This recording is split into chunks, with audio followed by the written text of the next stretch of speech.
Hi, Andrea. Hi, Margie. How's it going?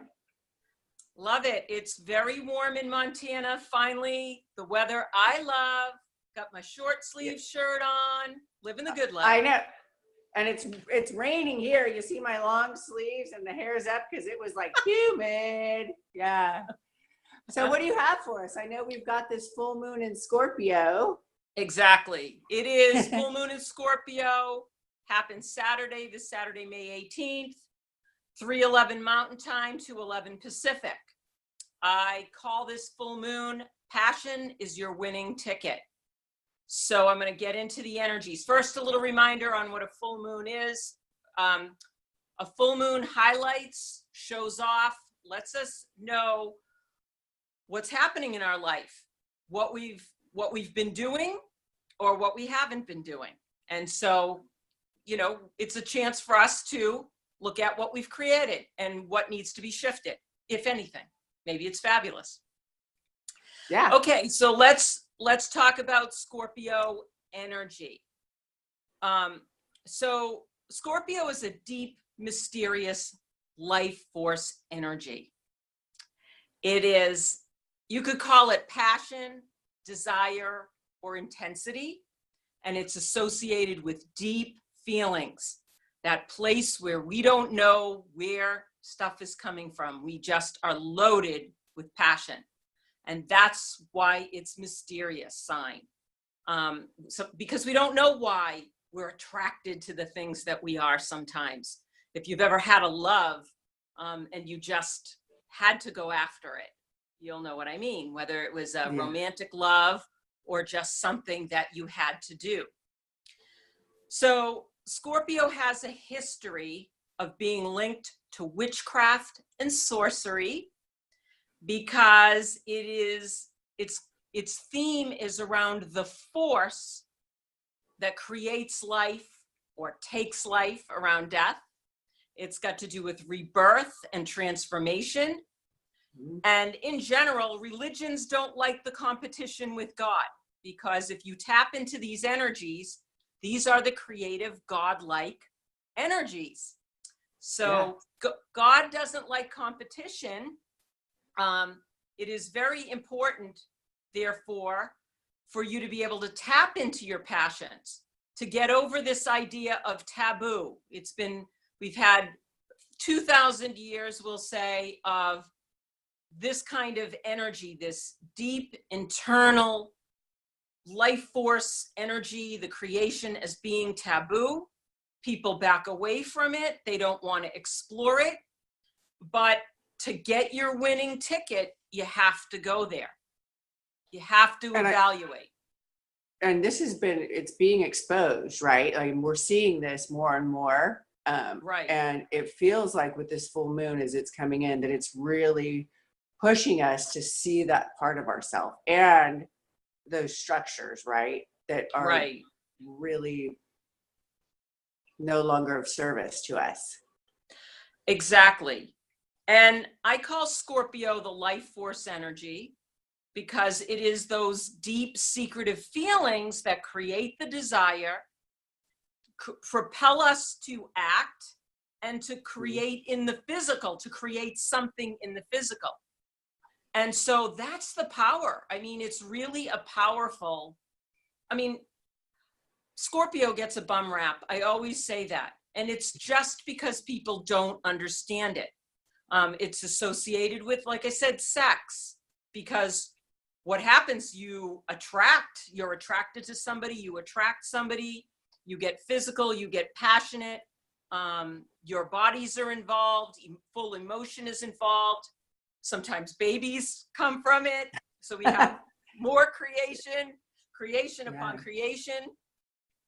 I also think that the bad rap comes from the need for transformation, death, and rebirth, right? And so in the way the system has been set up, there's been a fear around that, like wanting to hold on to everything.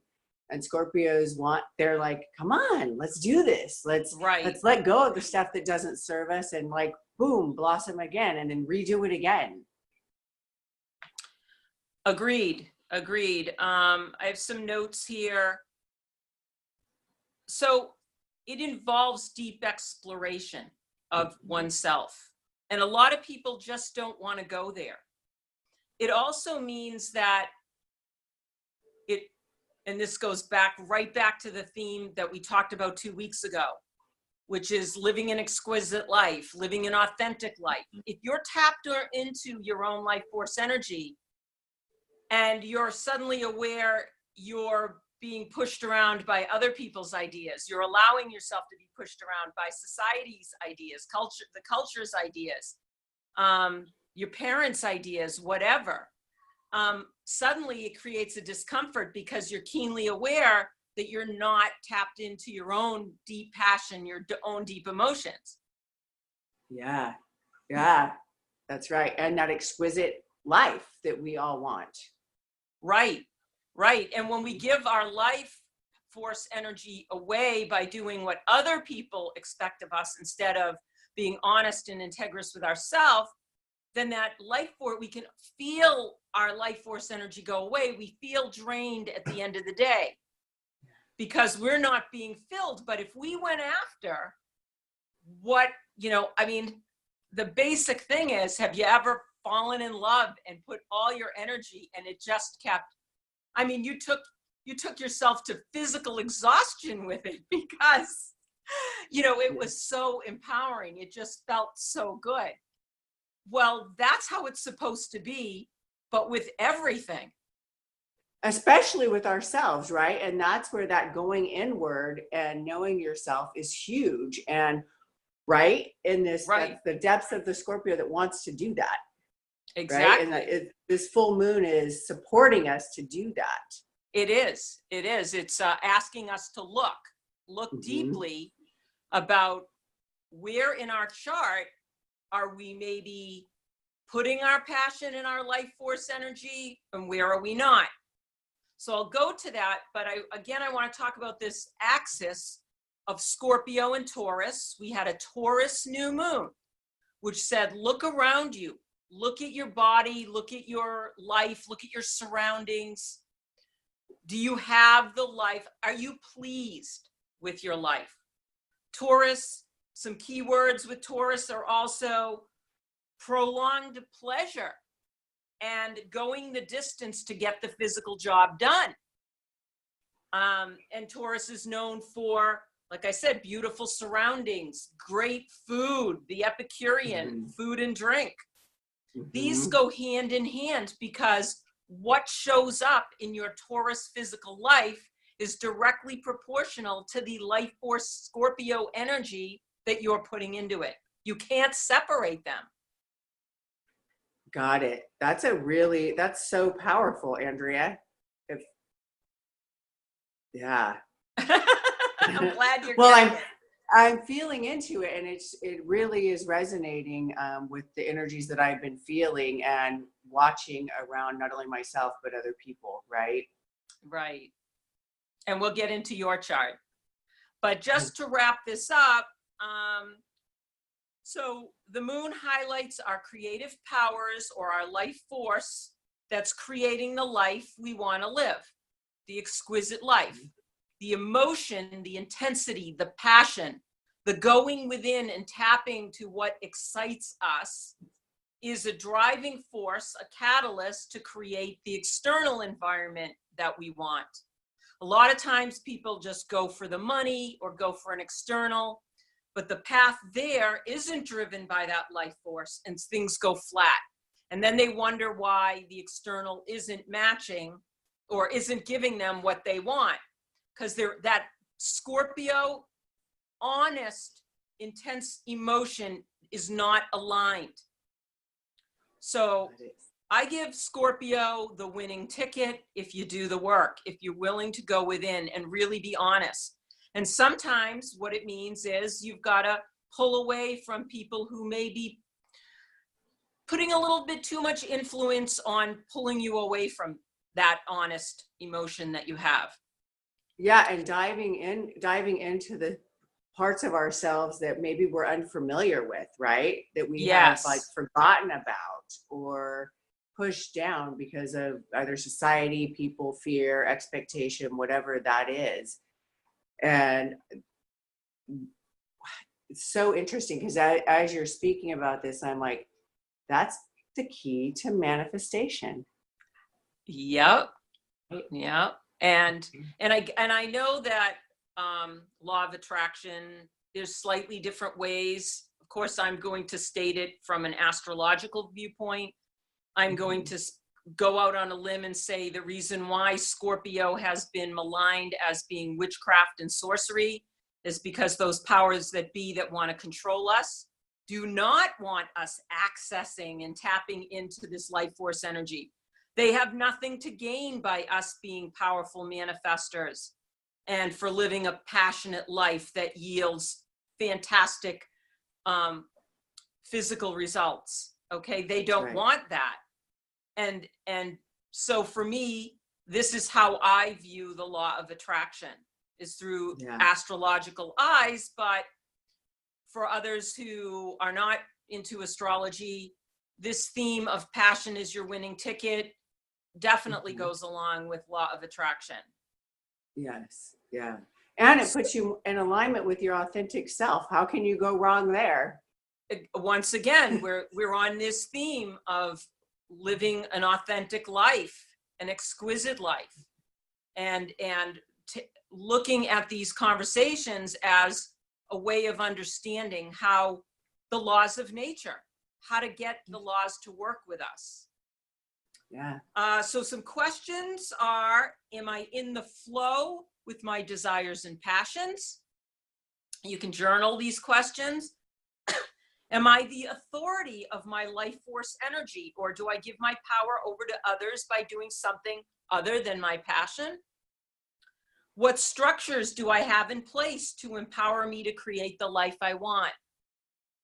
So examples of structures that empower would be taking the time to do things that you love or that nurture you, and having a support team or a friend that encourages you to be authentic. And you can think, I don't know if you can think of another structure right now that people can put in place so that this practice can be done on a daily basis. You know, the other thing like I would do is be out in nature, right? Even if it's for 5 minutes, a physical structure part of nature, laying next to a tree on the grass, putting your feet in the sand, wherever you are, just a few minutes, and really asking yourself, who am I? I think that, again, that's the Taurus balance part of this. Taurus is fixed earth. Taurus says, go into nature. But also, I would add, what aspect of nature do you love? If it's flowers, go for flowers. If it's scenic vistas, go for the scenic vistas. Get out in nature in a way that really starts getting some juices flowing. If if you can. I mean, if you can only go out and stick your feet on the dirt or the grass, great. But if you can do more, if you can get really excited about your environment, then that's even more helpful. And also, you know me, like in breaking down structures, if it's something that feels like I'll redo my space, right? So that I can have the actual physical space to change things for potential more growth, right? And to clear my environment, right? Right. You know? So what you are saying is, and this makes sense, is you're by creating a beautiful environment, a beautiful room, a beautiful home, a beautiful backyard, a beautiful porch, that's inspiring you. The physical then, Taurus then inspires the emotional aspect, the passion and drive of Scorpio. So they work hand in hand. Scorpio, of course, where the focus here is Scorpio driving your emotions, driving the physical, but the physical can drive the emotion as well. They're playing this axis of power. They're connected. You can't separate them. They're dancing. They're doing a dance is how I view it. It's like they both, or for me personally, it's that not just the space. Sometimes the emotion is creating me to change the space because I want something to shift, but it's driven by wanting a different type of beauty. Maybe I've shifted something, right? And Of or course. energetically, and it's creating more space to open. So there's a willingness to change and do it in so many ways, right? Like not Right. only just the deep emotion and passion I have, but also the physical manifestation. For me, it works together really well, really well. Exactly. The classic example is just getting tired of your surroundings and having to go and repaint and maybe add different finishing touches, you know, pillows, or Yeah. in your case, adding window boxes and shelves Yes. so you can put plants in your windows and get excited. Well, in truth, I just redid like a bunch of pillows and painted and did that. So there you go. What does that tell you, Andrea? That's excellent, Margie. All right, so let's talk about you. Okay, ready, girlfriend? This Yes, full honey moon bun. shows up in your 6th house. That is your daily life, your routines, duties, work, service, obligations, and loyalty. So your standard operating procedures. And what you noticed was you needed to be inspired in order to get your duties done, your daily life, to be more passionate. You helped create that environment. Mm-hmm. Okay, so this Yep. is in perfect alignment. The question is, again, for people to ask, how is the flow of your life force energy? Are you in the flow? And I would say, yeah, pretty much. Yes. And I do say, as you're speaking, there are some things, you know, I've released some structures and things that have been beautiful in the past, but they no longer are resonating at the same rate, right? At the same frequency anymore. And so I've made some shifts with that. Also, as you're speaking, I'm like, ooh, there's some things I can tweak for my physical being now. And as you were speaking, it's like, oh, that popped in. So I'm going to explore that, right? good. My physical body. Yeah. Right. Because they are Yeah. hand in hand. Now, the Yeah. moon is conjunct Neptune, which indicates a refinement of these passions, or it can be an avoidance. And in your case, you're refining. Okay. For some Mm-hmm. people, it can be they don't want to feel, and so they avoid, take a drink, move away from it. Okay. But not for Mm-hmm. you, because you've got Jupiter in a key placement, and that's definitely representing refinement, expansion of self. So awesome. And then one other thing I want to mention about your chart is that we have this Pluto Saturn. I've talked about Pluto and Saturn, and this is, you know, areas of discipline and structure and how they're changing, how we need to change those things. And the reason why I mention this is because Pluto rules